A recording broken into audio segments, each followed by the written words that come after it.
نعم. انا جارك مالك، كنت عايز اتكلم معاك في كلمتين ومش هاخد من وقتك كتير. اتفضل. دخلوا عليا عصابة وقتلوا عيلتي و...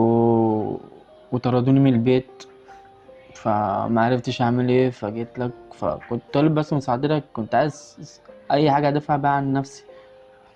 انا سمعت عن اللي حصل، وسمعت برضو عن صاحبك اللي حاول يساعدك وبعتوا له عصابة تانية وعملوا معاه الواجب. وبصراحة ده انا جارك مش بعيد يعني. مش فاهم يعني مش هتساعدني؟ انا اسف، انا خايف على بيتي لحسن يجي ياخدوه. طب على الاقل ادينا اي حاجة ادافع بيها عن نفسي. طيب ما انا كده اكون بساعدك وهيأذوني انا كمان. طب انا جعان، ما فيش اي حاجة عندك اكلها؟ انا ما اكلتش. انا اسف، مش هقدر اعمل كده، ده برضو نوع من انواع المساعدة. ماشي مش مهم يا عربي. طب ممكن اقعد بس معاك شوية اتحسن بس واخد بعض وامشي؟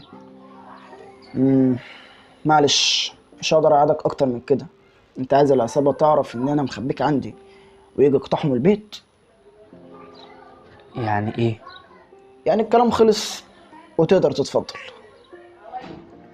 طيب يا جاري، يا اللي افتكرتك اخويا، اضطر انا امشي دلوقتي.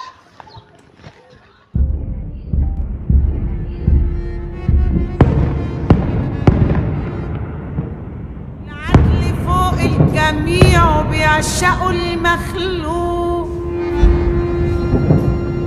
العدل فوق الجميع وبيعشقوا المخلوق. وابنة الغفير والوزير من التراب مخلوق.